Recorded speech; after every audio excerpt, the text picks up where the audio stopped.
Hello student, आज की इस वीडियो में बात करेंगे क्लास 9th का हिस्ट्री का चैप्टर नंबर 2। और इस चैप्टर नंबर 2 का जो हम लोग बात करेंगे वह द्वितीय विश्व युद्ध को लेकर बात करेंगे। अभी से हम हमने पहले विश्व युद्ध को आपको समझा दिया है। पहले विश्व युद्ध को अगर आपने नहीं देखा है पहले वीडियो को, तो सबसे पहले उसको देखिए, तब इस वीडियो को देखिए, तो आपको अच्छे से समझ में आएगा कि पहले वाले विश्व युद्ध में क्या हुआ था। पहले वाले विश्व युद्ध में कौन से देश हारे थे, कौन से देश को ज्यादा दबाव में लाया गया था, कौन से देश उभर कर आए, कौन से देश का मानचित्र बदल गया। तो इस वाले चीज आपको फर्स्ट वीडियो में समझ में आएगा। वहां पे हमने बहुत अच्छे तरीके से समझा रखा है, आप वहां से पहले जाकर उसको देख लीजिए। उसके बाद इस वीडियो को देखिए तो बहुत ही इंटरेस्टेड और बहुत ही रोमांचक लगेगा और साथ में समझ में भी आएगा। तो आप लोग सबसे पहले उस वीडियो को देखिए, उसके बाद इस वीडियो को देखिए। तो चलिए आज की इस वीडियो में हम लोग देखते हैं द्वितीय विश्व युद्ध के बारे में। तो आप लोग यदि चैनल पे नए हो तो वही काम करना है, चैनल को सब्सक्राइब, वीडियो अच्छा लग रहा है तो लाइक तो एकदम ठोक देना है। लाइक में कोई कमी नहीं, आप लोग लाइक नहीं करते हो, सिर्फ देखते हो, यही गलत है। आप लोग देखो, लाइक भी करो और कमेंट भी करो, ताकि मेरे अंदर पॉजिटिव का एनर्जी बढ़ सके, पॉजिटिविटी बढ़े और हम फिर अगले वीडियो को बनाने के लिए उत्सुक रहें। तो चलिए इस वीडियो को स्टार्ट करते हैं।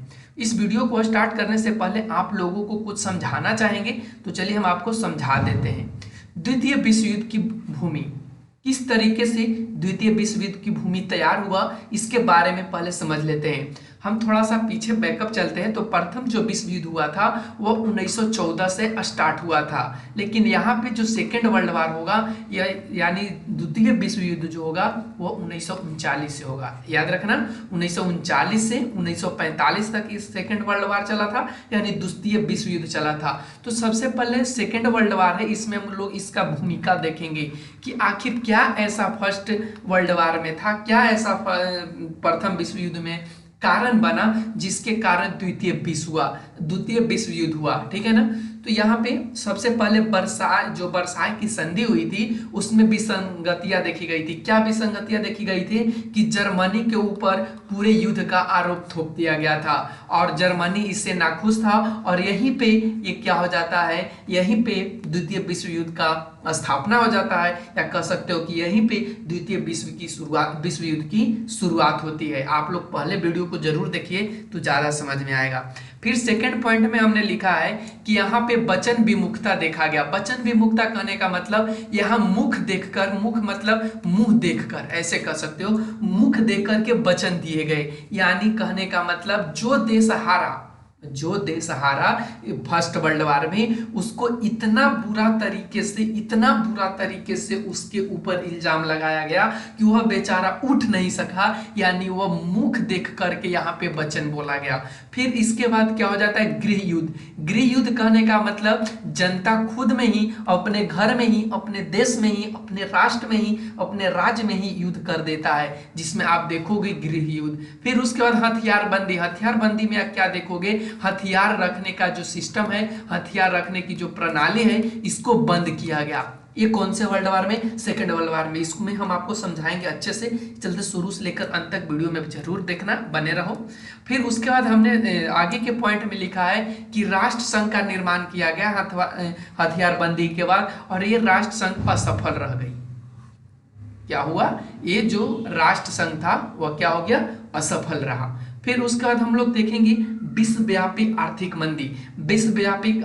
मंदी। इसमें मंदी में देखेंगे कि जब राष्ट्र संघ असफल रहा तो आर्थिक कहने का मतलब रुपया पैसा से रिलेटेड किस तरह से मंदी बाजार में छाया रहा, पूरे विश्व में छाया रहा। फिर उसके बाद देखेंगे नवीन विचारधारा, नए विचारधारा के लोग आए, जिनमें हिटलर सबसे ज्यादा इंपॉर्टेंट है, हिटलर। और हिटलर का नाम आज भी मशहूर है और आज भी हिटलर का नाम लिया जाता है। तो आप सबसे पहले हिटलर को देखेंगे, उसके बाद उन्हीं विचारकों में से, नए विचारधाराओं में से एक मुसोलिन आते हैं। तो इन दोनों के जीवनी के बारे में बहुत डिटेल से पढ़ेंगे। इन्होंने ही कहा था, इन्होंने ही एक बात बोला था कि यदि महिलाओं मतलब वहां पे यहूदी, इसमें हम ऐसे समझाएंगे, तो यहूदी महिला अगर बच्चे को जन्म देती है तो उसके लिए अलग व्यवस्था, और वही दूसर जाति के बच्चे को जन्म देता है उसके लिए दूसर व्यवस्था। ये कहने वाला हिटलर था। फिर उसके बाद तुष्टीकरण की नीति आई, युद्ध का आरंभ हो जाता है और उसके बारे में जब सेकेंड वर्ल्ड वार होता है तो उसका घटनाक्रम आगे इसमें देखेंगे कि क्या क्या ऐसा घटना घट जाता है। फिर उसके बाद नॉर्वे, डेनमार्क, हॉलैंड, बेल्जियम और फ्रांस पर विजय हो जाता है, किसकी? तो जर्मनी की। ठीक है ना? क्या क्या देखा कि नॉर्वे, जो डेनमार्क और हॉलैंड वगैरह, बेल्जियम जो थे, उन पर फ्रांस का क्या हो जाता है? फ्रांस पर विजय हो जाता है। उसके बाद फिर रूस पर आक्रमण कर देता है सेकेंड वर्ल्ड वार में। फिर जापान द्वारा पर्ल हार्बर पर भी आक्रमण किया जाता है, किसके द्वारा? पर्ल हार्बर पर, दूसरे मोर्चा। और इसके बाद याद रखना, सेकेंड वर्ल्ड वार में ही बम गिराया गया था, परमाणु बम। याद रखेंगे, परमाणु बम, जो नागासाकी और हिरोशिमा, बहुत इंपॉर्टेंट है, हिरोशिमा पे। तो इसके बारे में भी इस वीडियो में हम लोग बात कर लेंगे। द्वितीय विश्व युद्ध के परिणाम, इनमें क्या क्या देखा गया कि जन धन की बहुत ज्यादा हानि हुई। धन कहने का मतलब रुपया पैसा, जन कहने का मतलब आदमी, यानी कि इसमें सेनाओं को सेना बुरी तरह से मतलब मर चुके थे और साथ में रुपया पैसा का था कोई कमी ही नहीं थी कि कितना हानि हुआ, कितना घाटा हुआ।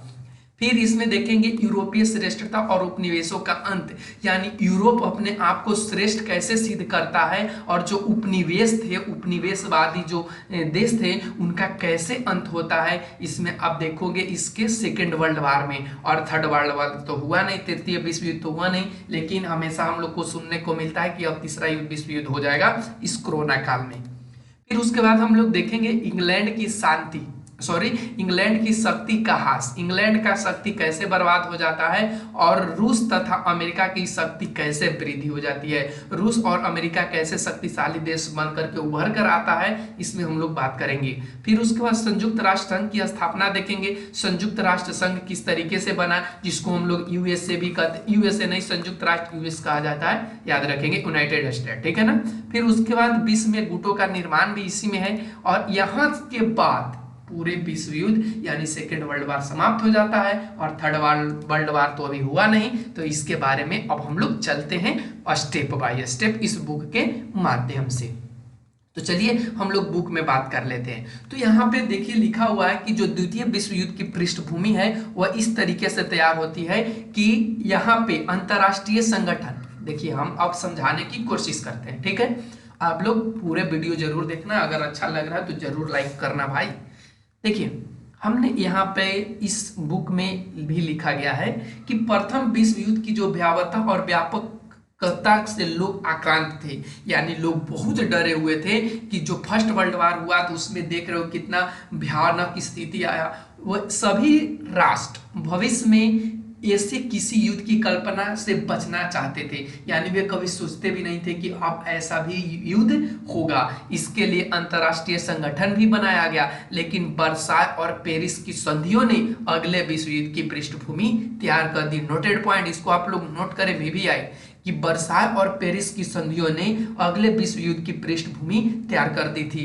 जिस तरह से पराजित राष्ट्रों पर निर्णय थोपे गए थे, उनका अपमान किया गया था, यही से स्पष्ट हो जाता है कि अगला विश्व युद्ध होकर रहेगा, अगला विश्व युद्ध होकर रहेगा वर्साय और पेरिस की संधि से, याद रखेंगे। यद्यपि इतना शीघ्र इसकी शुरुआत हो जाएगी, इसकी कल्पना शायद किसी को नहीं थी। प्रथम विश्व युद्ध साम्राज्यवाद को समाप्त नहीं कर सका, बल्कि इसकी समाप्ति के उपरांत समझौते हुए और भी जो साम्राज्यवाद का वेग था और प्रचंड हो गया। यद्यपि युद्ध को रोकने के लिए राष्ट्र संघ नामक अंतरराष्ट्रीय संस्था का भी निर्माण किया गया, परंतु आरंभिक छोटी मोटी सफलताओं के बावजूद भी युद्ध रोकने में सफल नहीं हो सका। यानी आपने देखा कि फर्स्ट वर्ल्ड वार किस तरीके से हुआ और उसमें क्या क्या थोपे गए, क्या क्या दूसरे पे लगाए गए इल्जाम। आगे चलते हैं तो आगे इसके अगले स्टेप में देखते हैं कि जो द्वितीय विश्व युद्ध होता है वो 1939 से लेकर 1945 के बीच में होता है। और पेरिस का जो समझौता संधि है, देखिए यहाँ पे लिखे हैं कि पेरिस के शांति समझौते से असंतुष्ट राज्यों ने 1936 के अंत तक इस व्यवस्था के अंतर्गत अपने कर्तव्यों को स्वयं को मुक्त कर लिया। जो उनको कर्तव्य मिला था, यानी उनको कहा गया था कि भैया अब आगे युद्ध मत करना, भैया अब इस तरीके से हमारे समाज में नहीं होने चाहिए, हमारे राष्ट्र में नहीं होने चाहिए, लेकिन ये सभी लोग 1936 तक आते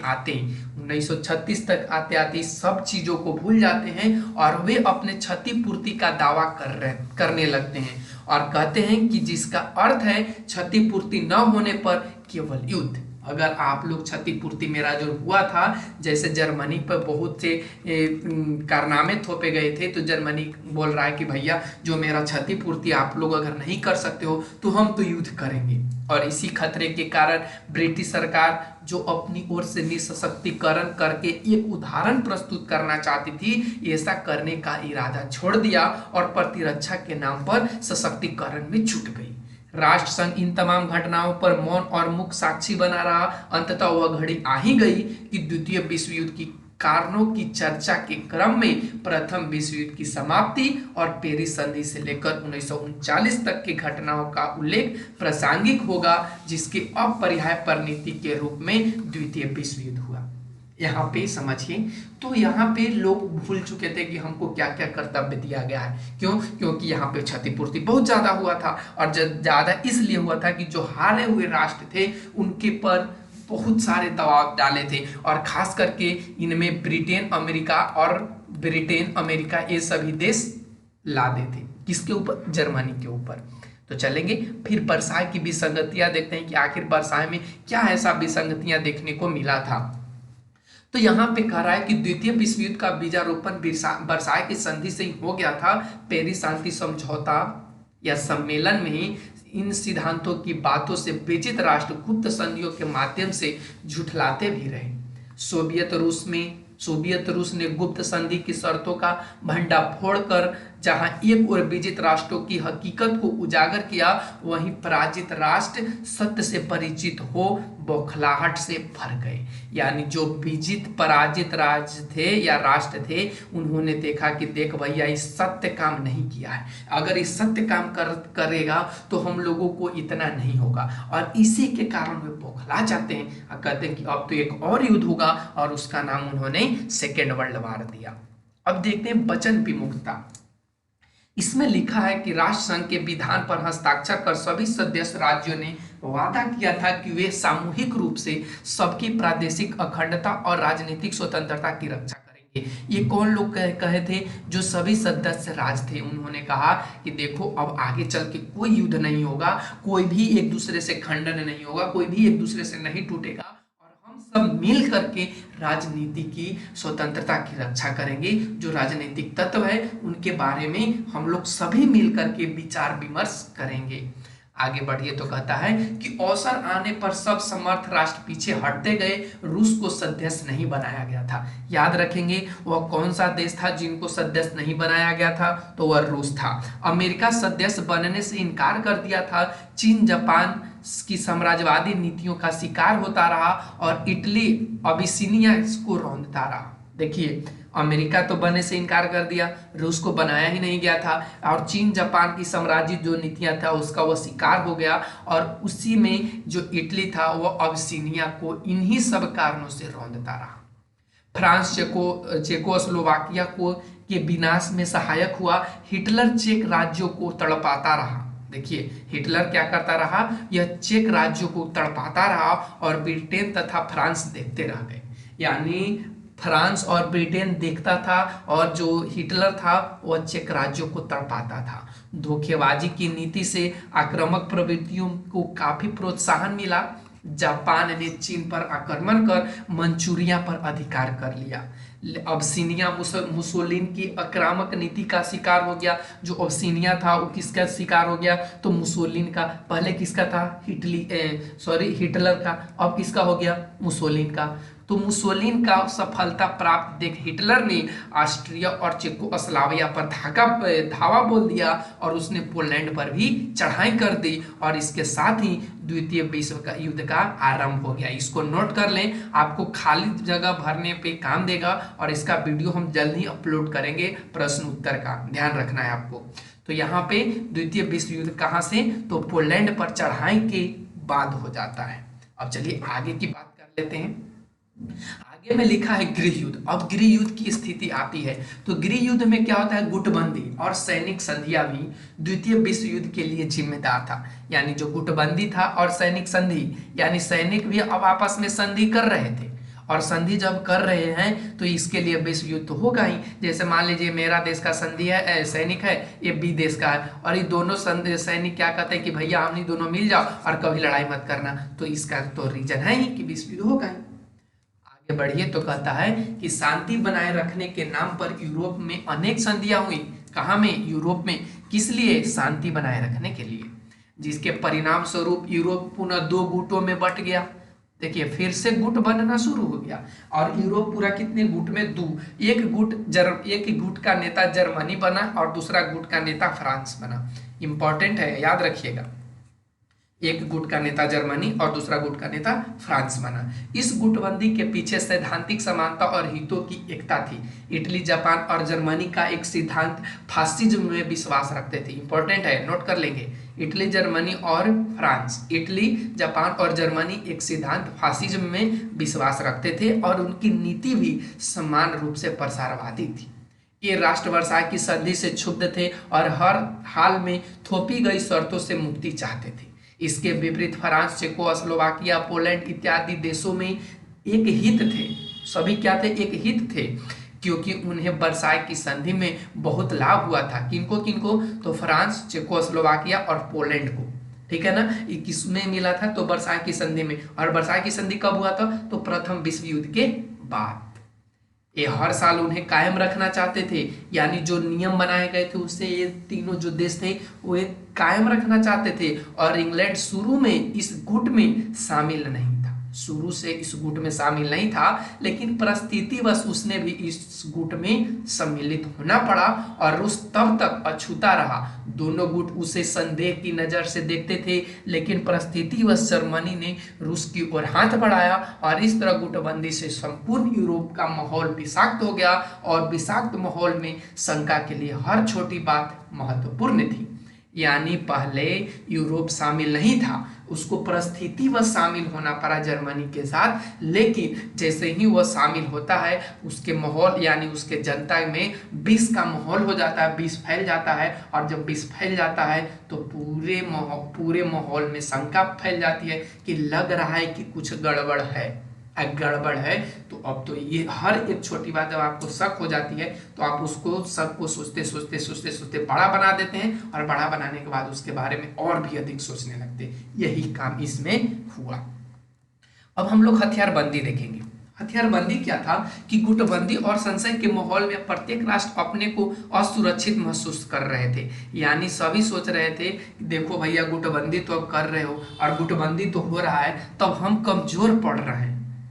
कह रहा है कि अब हम कमजोर पड़ रहे हैं, यानी अब मेरे पास उस तरह का सुरक्षा नहीं है, तो इसके लिए हम क्या करें। और इसके कारण उन्होंने क्या किया कि सशक्तिकरण को बढ़ावा दिया। सशक्तिकरण कहने का मतलब शस्त्र निर्माण का काम और तेजी से कर दिया। और ब्रिटिश सरकार जो सशक्तिकरण उदाहरण पेश करना चाहती थी कि वित्त मंत्री चेम्बरलिन, याद रखेंगे चेम्बरलिन, ये कहाँ का वित्त मंत्री था, तो ब्रिटिश का, ने मार्च 1937 में घोषणा किया कि प्रतिरक्षा व्यय की पूर्ति अब केवल कर लगाकर नहीं की जाएगी। उसने इस प्रयोजन के लिए 40 करोड़ पाउंड का ऋण लेने तथा 5 वर्ष की अवधि में प्रतिरक्षा पर 1.5 अरब पाउंड व्यय करने का प्रस्ताव किया। यह किसने किया था, तो ब्रिटिश सरकार ने कहा कि भैया अब शस्त्र का निर्माण जरूरी है और इसलिए इन्होंने 40 करोड़ पाउंड का ऋण लिया और ये 5 वर्षों की अवधि के प्रतिरक्षा पर लिया और 1.5 अरब पाउंड व्यय करने का इनका प्रस्ताव रखा। कि अब इतना हम सैनिक पर करेंगे। और वही प्रधानमंत्री बाल्डविन ने इन प्रस्तावों का समर्थन यह कहकर दिया था कि उनका उद्देश्य आक्रमण को रोकना है। पर यानी देखिए कितना चालाक ये लोग थे। ब्रिटिश सरकार के जो वित्त मंत्री था वो कहा कि देखो हम शस्त्र बनाने जा रहे हैं, और शस्त्र में अब कैसे होगा, तो कर लगाकर शस्त्र नहीं खरीदा जा सकता है, उनकी पूर्ति नहीं कर सकते हैं, हमको ऋण चाहिए, यानी हमको लोन चाहिए। और लोन उन्होंने 40 करोड़ पाउंड लिया। कितने वर्षों के लिए, तो 5 वर्षों के लिए। और वहीं वहां के जो प्रधानमंत्री बाल्डविन था वह कहता था कि देखो हमारा कोई यह मतलब नहीं है कि हम युद्ध करेंगे, हम युद्ध नहीं करेंगे, हम आक्रमण नहीं करेंगे, लेकिन हम यह चीज कह रहे हैं कि हम आक्रमण को रोकेंगे जो आक्रमण बढ़ रहा है। और प्रत्येक देश का रक्षा बजट बढ़ रहा था और नए नए हथियारों में से प्रत्येक राष्ट्र अपनी सेना को सुसज्जित कर रहा था। यानी जो नया नया हथियार से प्रत्येक राष्ट्र, यानी नई टेक्नोलॉजी, जैसे अभी मोदी जी कहते हैं कि अब हम इस बंदूक को लॉन्च कर रहे हैं, तो लॉन्च कर रहे हैं एक मतलब क्या कि नया टेक्नोलॉजी है, नए तरीका है, नए हथियार है। और इस पे सेना को सभी क्या कर रहे थे, अपने सेना को तैयार कर रहे थे। नौसेना, वायुसेना पर जोर दिया जाने लगा, क्योंकि जल के माध्यम से और वायु के माध्यम से बहुत जल्दी विजय प्राप्त किया जा सकता है। और इन सैनिकों की तैयारी में और सुरक्षा की भावना का संचार किया। आगे बढ़ते हैं तो देखते हैं कि अब राष्ट्र संघ की असफलता किस तरीके से होती है। तो कहता है कि राष्ट्र संघ की भ्रामक शक्तियां और सदस्य राष्ट्रों के सहयोग का अभाव भी द्वितीय विश्व युद्ध का कारण बन गया।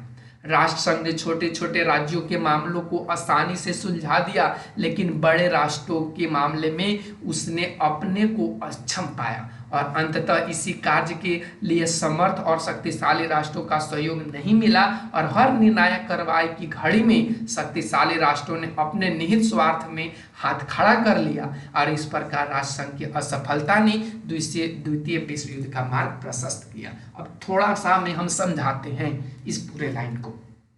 देखिए राष्ट्र संघ असफल कैसे रहा।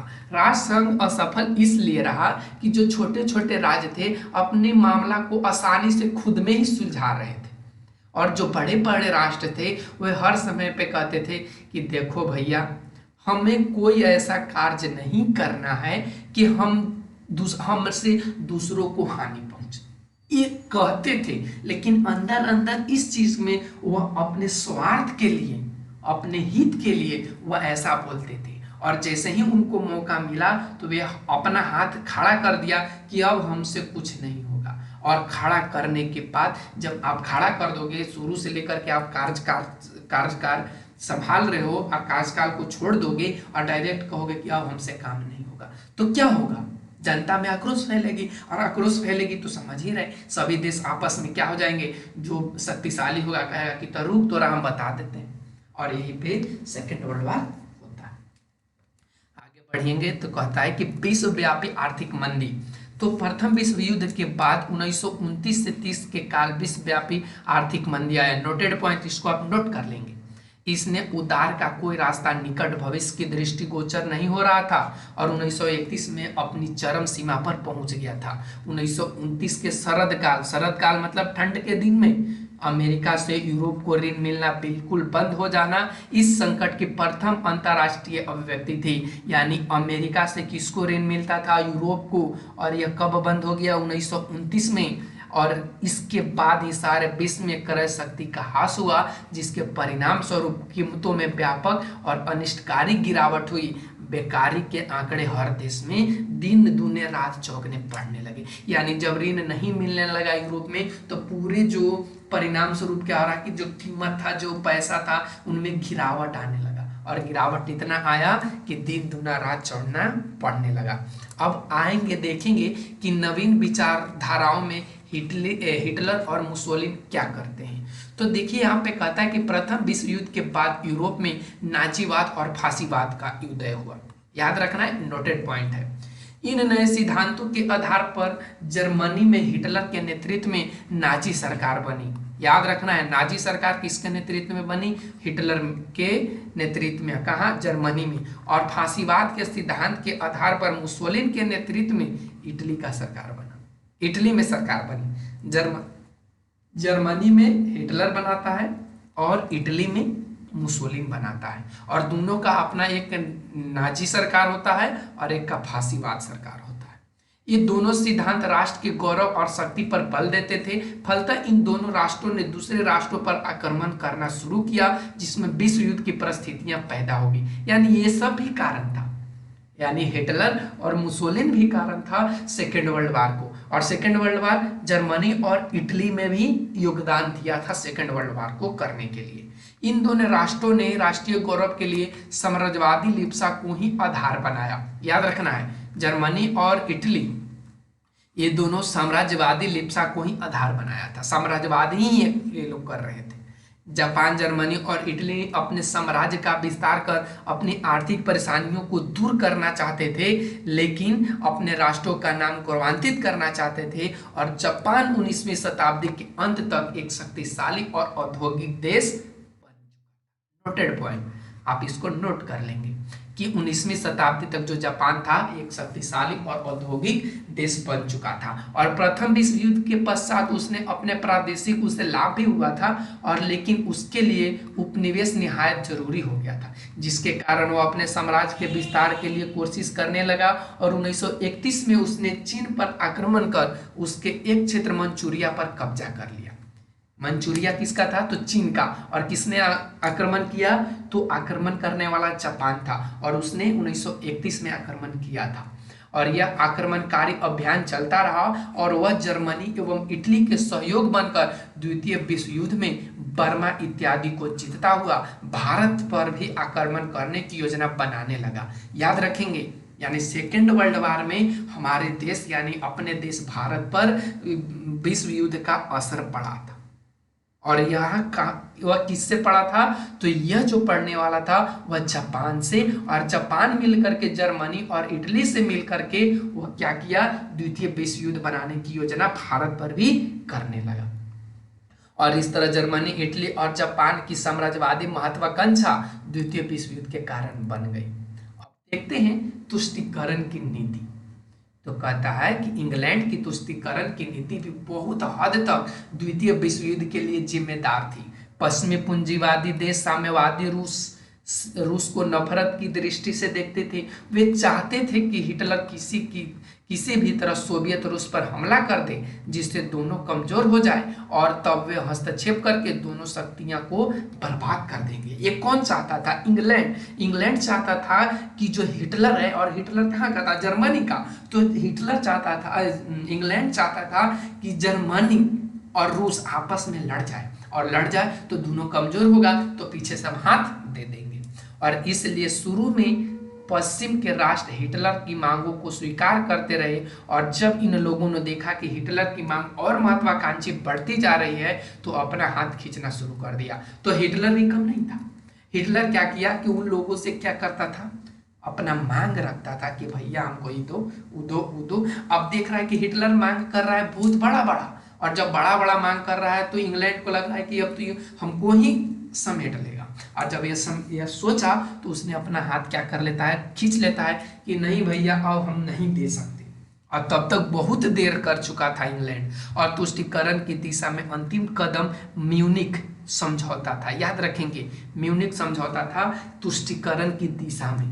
हिटलर सुडेटनलैंड पर अधिकार करना चाहता था, और इसके लिए 1938 में म्यूनिख में हिटलर और मुसोलिन मिले, जहां इंग्लैंड और फ्रांस ने हिटलर के सुडेटनलैंड पर अधिकार को मान्यता दे दी। अब यहाँ पे इटली और जर्मनी मिलकर के युद्ध कर रहा है, और ऐसा करने के बाद इंग्लैंड और फ्रांस से वह ले लेता है कौन? सुडेटनलैंड। 1939 में हिटलर ने पूरे चेकोस्लोवाकिया पर अधिकार कर लेता है। याद रखेंगे, 1939 में पूरे चेकोस्लोवाकिया पर वो अधिकार कर लेता है, और उसके बाद उसने डेंजिंग बंदरगाह और पोलिस गलियारे की मांग पोलैंड से भी कर देता है। यानी अब जर्मनी का भूख बढ़ चुका है, जर्मनी और इटली का, कि हम अब पूरे साम्राज्य को विस्तार करेंगे। और इसी को कहा जाता है पूरे अपने साम्राज्य को विस्तार करना, साम्राज्यवादी। और पोलैंड इसके लिए तैयार नहीं हुआ, और जिसकी वजह से जर्मनी ने पोलैंड पर आक्रमण कर दिया। यानी पोलैंड कहा कि भैया हम नहीं दे सकते हैं, और जब नहीं देने को कहा तो जर्मनी कहा कि तल्लो भुगतो, और यहीं पे वह युद्ध कर देता है। अब देखेंगे युद्ध का आरंभ और घटनाक्रम। कहता है कि 1 सितंबर 1939 को जैसे ही जर्मनी ने पोलैंड पर आक्रमण कर दिया, इसके साथ ही द्वितीय विश्व युद्ध शुरू हो गया। याद रखेंगे, पोलैंड पर आक्रमण से सेकेंड वर्ल्ड वार होता है, आपको खाली जगह भरने के लिए आएगा। ब्रिटेन और फ्रांस ने 2 दिनों बाद सितंबर 1939 को जर्मनी के विरुद्ध युद्ध की घोषणा कर दी और रूस अपनी सुरक्षा के लिए बाल्टिक के 3 राज्यों इस्टोनिया, लेटविया और लिथुआनिया पर अपना प्रभाव जमाना चाहता था। और सितंबर अक्टूबर के महीनों में उपयुक्त तीनों देशों के विदेश मंत्रियों को मॉस्को बुलाया गया और तीनों विदेश मंत्रियों ने सोवियत संघ से पारस्परिक सहयोग की संधि कर ली और इसके अनुसार सोवियत संघ के उपयुक्त तीनों राज्यों में सेना रखने की अनुमति मिल गई और बदले में सोवियत संघ ने इन राज्यों की प्रादेशिक अखंडता, ये सब कुछ समझने वाला नहीं है, ठीक है ना। चलते हैं नेक्स्ट में कहता है कि फिनलैंड पर अपना प्रभाव रखना रूस अपनी सुरक्षा के लिए आवश्यक समझता था। यानी कहता था कि अगर फिनलैंड पर अपना अधिकार है तो समझो कि रूस सुरक्षित है। और रूस और फिनलैंड में इस विषय पर वार्ता भी चली, लेकिन इन दोनों में वार्ता भंग हो गई। किनके बीच में? फिनलैंड और रूस में। सोवियत संघ ने फिनलैंड पर आक्रमण कर दिया और 12 मार्च 1940 को फिनलैंड ने आत्मसमर्पण भी कर दिया। उसी दिन फिनलैंड और सोवियत संघ में एक संधि हुई जिसके अनुसार सोवियत रूस को वे सारी सुविधाएं प्राप्त हो गई जिसको वह अपनी सुरक्षा के लिए आवश्यक मानता था। खैर यहाँ पे तो कुछ नोटेड पॉइंट है नहीं, यहाँ पे सिर्फ रूस अपना सुरक्षा चाहता है और उस सुरक्षा चाहने के लिए वह फिनलैंड को अपने कब्जे में कर भी लेता है। अब चलते हैं कि नॉर्वे, डेनमार्क, हॉलैंड, बेल्जियम और फ्रांस पर विजय कैसे होता है। तो 9 अप्रैल 1940 को जर्मनी ने नॉर्वे और डेनमार्क को हरा दिया। नोटेड पॉइंट, जर्मनी ने हराया था और उनकी सेना आगे बढ़ने लगी और 1940 तक बेल्जियम और फ्रांस पर भी कब्जा जमा लिया और 20 जून 1940 को फ्रांस ने आत्मसमर्पण कर दिया। इसी बीच इटली भी जर्मनी की ओर से युद्ध में शामिल हो गया। और ये सब किसके कारण देखने को मिल रहा है? देख रहे हैं ना, ये सभी हिटलर के कारण देखने को मिल रहा है। ऐसे हिटलर आज तक पॉपुलर नहीं है। अब चलेंगे रूस पर आक्रमण। तो देखेंगे कि 22 जून 1941 को जर्मनी ने रूस पर आक्रमण किया। जर्मनी ने किया था, किसके ऊपर? रूस पर, और एक बड़े भूभाग को अपने कब्जे में कर लिया। साथ ही साथ पुनः जर्मन सेना मॉस्को की ओर बढ़ने लगी, मगर रूस ने इसका डटकर मुकाबला किया और जर्मनी को पीछे हटना पड़ा। रूस भी कम नहीं था। रूस कहा कि अच्छा बेटा आ रहा है तो आओ, हम भी पीछे नहीं हटेंगे। और जब जर्मनी को मॉस्को क्षेत्र अपने में विफलता मिली तो उसने रूस के दक्षिणी भाग पर आक्रमण कर दिया और अगस्त 1942 को जर्मनी सेना स्टालिनग्राद के निकट तक पहुंच गई और यह करीब 5 महीनों तक यहाँ युद्ध चलता रहा। और अगर सितंबर में स्टालिन ने अपनी सुरक्षा व्यवस्था का पुनर्गठन किया और रूसी सेना एवं नागरिकों में नए उत्साह से शत्रु को रोकने की प्रेरणा दी। और आगे ब्रिटिश प्रधानमंत्री विंस्टन चर्चिल ने रूस जाकर स्टालिन को मित्र राष्ट्रों की योजना समझाई और इसकी स्वीकृति प्राप्त कर ली। तदुपरांत रूसी सेनाओं जर्मनी के विरुद्ध प्रबल प्रत्याक्रमण आरंभ कर दिए। अंततः फरवरी में रूस की सेना जर्मनी को हराने में सफल हुई। यानी रूस ने हरा दिया किसको? जर्मनी को। और फरवरी 1943 ईस्वी में हजारों जर्मन अफसर और सैनिक ने आत्मसमर्पण कर दिया। किसके ऊपर? रूस के ऊपर, कि भैया अब हमसे युद्ध नहीं होगा। और ये जीत कौन जाता है? रूस। अब देखते हैं कि जापान द्वारा पर्ल हार्बर पर आक्रमण। तो कहता है कि जापान ने 7 दिसंबर 1941 को हवाई द्वीप स्थित पर्ल हार्बर के अमेरिकी नौसैनिक अड्डे पर जबरदस्त हमला किया। ये किसने किया था? जापान ने, अमेरिका के नौसैनिक के अड्डा पर। और इसके कारण अमेरिका का प्रशांत महासागर स्थित बेड़ा जो वहां रखा गया था वह तहस नहस हो गया था, जिसकी वजह से अमेरिका ने 8 दिसंबर 1941 को जापान के विरुद्ध युद्ध घोषणा कर दिया। यानी उंगली करने का काम कौन किया? जापान। किसको? अमेरिका को, कि अमेरिका का जो नौसैनिक अड्डा था उसको वह क्या कर दिया? जबरदस्त हमला करके उड़ा दिया। तो अमेरिका कहा कि ठीक है, तू तो उड़ा दिया, अब तू खुद उड़ो। और इसलिए उसने 8 दिसंबर 1941 को युद्ध की घोषणा कर देता है और उसके बाद ही जर्मनी और इटली ने अमेरिका के खिलाफ युद्ध की घोषणा कर दी। यानी यहाँ पे जर्मनी और इटली क्या था, सोच रहा था कि कब जर्मनी कब अमेरिका को हराने में हाथ लगे, और यहाँ पर उसने भी काम कर दिया अमेरिका के खिलाफ। अमेरिका के युद्ध में शामिल होने के बाद अमेरिकी महाद्वीप के सारे देश यानी जर्मनी, इटली और जापान, जिसको ध्रुवीय राष्ट्र भी कहते हैं, के विरुद्ध शामिल हो गए। कौन? अमेरिका। अमेरिका के खिलाफ में ये सभी तो याद रखेंगे। ऑब्जेक्टिव और सब्जेक्टिव भरने के लिए बहुत इंपॉर्टेंट होगा। अब देखेंगे दूसरा मोर्चा। दूसरा मोर्चा क्या था कि यूरोप में 1942 के बाद जर्मनी और सोवियत संघ के बीच घमासान लड़ाई हुई। इसमें जर्मनी पूरी तरह पराजित हो गया। जर्मनी के इस पराजय ने द्वितीय मोर्चा की महत्वपूर्ण भूमिका रही। ये सब कुछ वैसे तो याद करने वाला है नहीं, लेकिन यहाँ पे एक चीज आप ध्यान देंगे कि सब मिलकर जर्मनी को पराजित करने का प्रयास किया। कौन कौन? दूसरा मोर्चा में अमेरिका, इंग्लैंड, रूस और फ्रांस। ठीक है ना। ये कहा कि अब जर्मनी ज्यादा हद से पार कर रहा है, चलते इसको हरा दो। और इसमें पहले इटली पूर्णतः पराजित हो मित्र राष्ट्रों को संधि कर चुका था और 7 मई 1945 को जर्मनी ने आत्मसमर्पण फिर से कर दिया।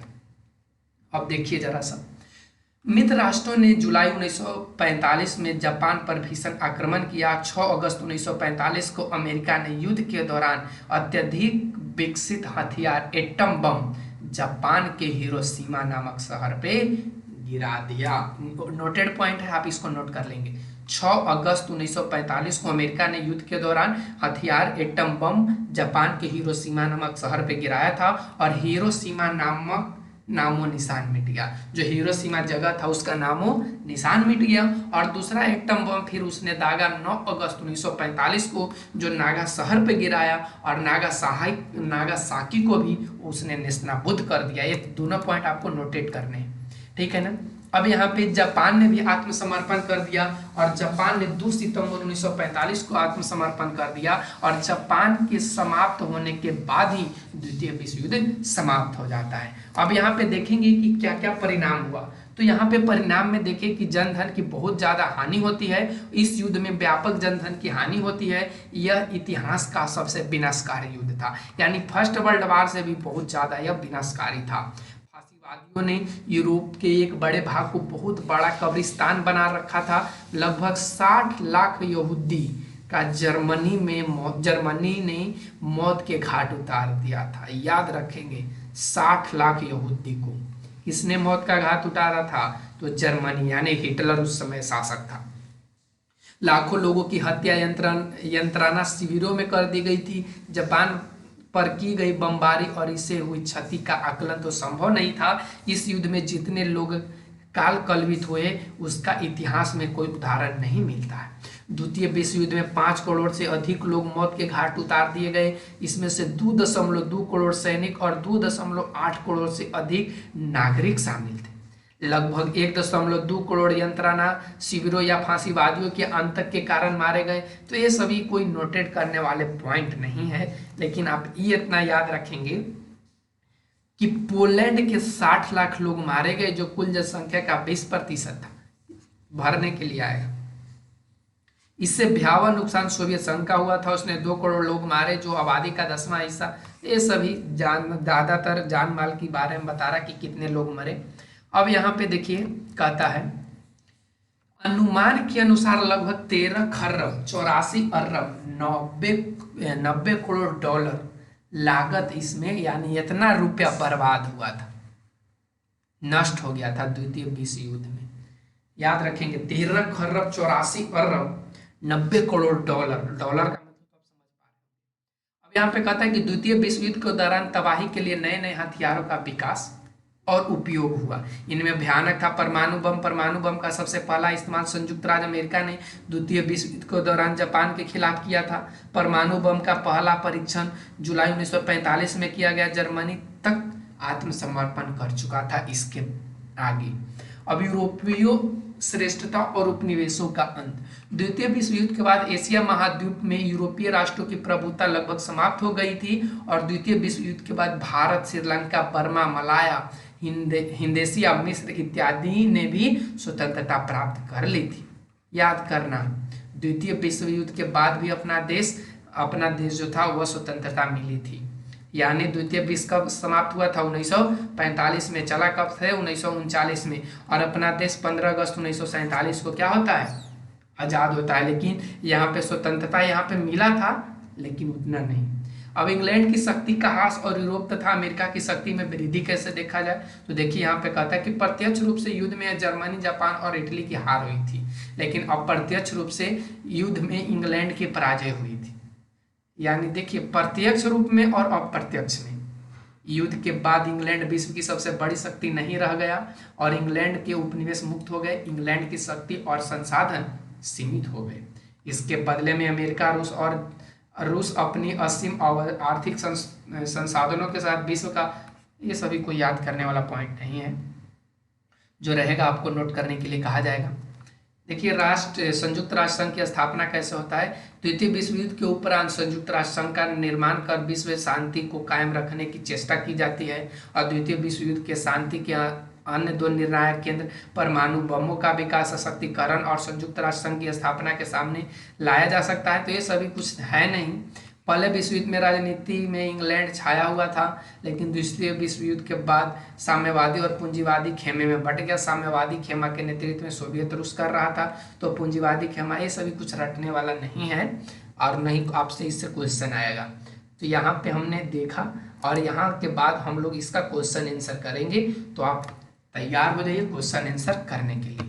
तो बस यहीं तक रखते हैं। Thanks for watching, take care, bye bye. देखते हैं अगले चैप्टर का क्वेश्चन आंसर, यानी इसी का चैप्टर 4।